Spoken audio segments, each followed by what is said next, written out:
আমরা মনে করি জনমত গঠন হওয়া উচিত এবং পরবর্তীতে জনমত গঠনের ভিত্তিতে যদি প্রয়োজন হয় রাজনৈতিক কাঠামোর যে বিষয়টি সেটি নিয়ে চিন্তা করা যেতে পারে। এটি হচ্ছে দায়ভার চাপানোর 16 বছরের যে সংস্কৃতি রয়েছে, অর্থাৎ দায়ভার চাপিয়ে নিষ্কৃতি পাওয়ার যে একটি সংস্কৃতি রয়েছে, সেটি থেকে আমরা তরুণ প্রজন্ম আমরা এই সংস্কৃতি থেকে বেরিয়ে আসতে বিষয়গুলো আমরা গণমাধ্যম থেকে জানছি, বাট আমাদের নিজেদের মধ্যে আপনারা নিজেরাই দেখতে পাচ্ছেন আমরা সারাদিন যেই আমাদের যে জননিরাপত্তা এবং আইন শৃঙ্খলা পরিস্থিতি স্বাভাবিক করার জন্য আমরা চেষ্টা চালিয়ে যাচ্ছে। এখন রাজনৈতিক যে বিষয়গুলো এগুলো আলাপ আলোচনা বাইরে হচ্ছে, কিন্তু আমাদের মধ্যে এই বিষয়গুলো নিয়ে আমাদের কোনো আলাপ আলোচনা হচ্ছে না। দেখুন, আমি এই ব্যক্তিগতভাবে এই সব বিষয় নিয়ে চিন্তা করে এখনো ফুসরত পাইনি, কারণ আমাদের মূল কনসার্ন হচ্ছে এখন আহতদের পাশে দাঁড়ানো এবং যারা শহীদ হয়েছে তাদের হচ্ছে যেই ক্ষতিপূরণ রয়েছে, রাষ্ট্রীয় মর্যাদা রয়েছে সেটি নিশ্চিত করা এবং আমাদের যে জননিরাপত্তা আইন শৃঙ্খলা যে স্বাভাবিক করার জন্য পুলিশ যে রাস্তায় যেন নেমে আসে, আবার যেন আইন শৃঙ্খলা পরিস্থিতি স্বাভাবিক হয়, সেই জায়গাটি ত্বরান্বিত করার জন্য আমরা স্বেচ্ছাসেবী জায়গা থেকে আমরা চেষ্টা করে যাচ্ছি। এটা বলতে পারি যে সমন্বয়করা আসলে রাজনৈতিক দলের বিষয়ে কোনো ধরনের আলাপ করেনি, এটা আমরা বলতে পারি না। বিষয়টা এমন নয়, বিষয়টি হচ্ছে যে মানুষের প্রত্যাশা তৈরি হয়েছে, প্রত্যাশা তৈরি থেকে মানুষ আমাদেরকে নিয়ে চিন্তা করছে, মানুষ আমাদেরকে নিয়ে ভাবছে। আমরা মনে করি ভাবনার দ্বার উন্মুক্ত থাকা উচিত এবং ভাবনার দ্বার যখন উন্মুক্ত থাকবে তখনই জনমত গঠন হবে এবং জনমত গঠন থেকেই হচ্ছে রাজনৈতিক কাঠামোর ভিত্তি গড়ে ওঠে। তো সুতরাং আমরা মনে করি জনমত গঠন হওয়া উচিত এবং পরবর্তীতে জনমত গঠনের ভিত্তিতে যদি প্রয়োজন হয় রাজনৈতিক কাঠামোর যে বিষয়টি সেটি নিয়ে চিন্তা করা যেতে পারে।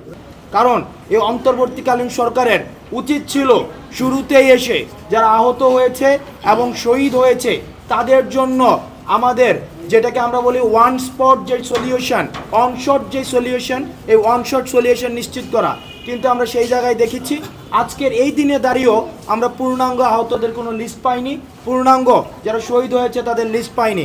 আমরা ছাত্রদের জায়গা থেকে আমরা অক্লান্ত পরিশ্রম করে যাচ্ছি, কিন্তু একটা বিষয় মনে করে দিতে চাই, আমাদের কিন্তু কোনো অথরিটি নেই।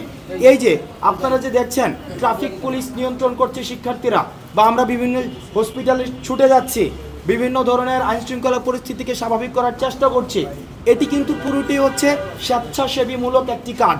এখানে কোনো ধরনের আমাদের পলিটিক্যাল অথরিটি নেই, আমাদের আইনগত কোনো অথরিটি নেই। সেই জায়গা থেকে এই গভর্নমেন্টের কাজকে ত্বরান্বিত করার জন্য আমরা আমাদের জায়গা থেকে চেষ্টা করছি। ওই যে সমন্বয়ক এবং সহসমন্বয়ক নিয়ে বিভিন্ন ধরনের আলাপ আলোচনা হচ্ছে বিভিন্ন জায়গায়। আমরা স্পষ্ট করে বলতে চাই, আপনারা যারা গণমাধ্যম কর্মী রয়েছেন ঢাকা কেন্দ্রিক আমাদের বিভিন্ন যারা সমন্বয়ক এবং সহসমন্বয়ক রয়েছেন, আপনারা দেখতে পাচ্ছেন তাদের কি সারাদিন কি অক্লান্ত পরিশ্রম করছে। আপনারা যদি দেখেন কেউ সমন্বয়ক এবং সহসমন্বয়ক নামে বিশেষ কোনো সুযোগ সুবিধা কোথাও চাচ্ছে, আপনাদের সাথে বিশেষ কোনো সম্পর্ক তৈরি করার চেষ্টা করছে, বা সরকারের কোনো প্রশাসনে গিয়ে বিশেষ কোনো সুযোগ সুবিধা চাচ্ছে, আপনারা তাদের আইনের হাতে সোপর্দ করুন। গণমাধ্যম কর্মীরা অনেক জায়গায় কাজের ক্ষেত্রে বাধাগ্রস্ত হচ্ছে, আপনি গতকালকে যদি ফেসবুক লাইভে কথা বলেছেন এটি নিয়ে, তারপরে আসলে এটি কি আপনাদের সমন্বয়ক হিসেবে এই দায়ভার থেকে আপনাদের কিনা? দেখুন, আমরা প্রথমেই বলছি যেটি কে করেছে, এই জায়গাতে আমরা কোনো দায়ভার চাপাতে চাই না।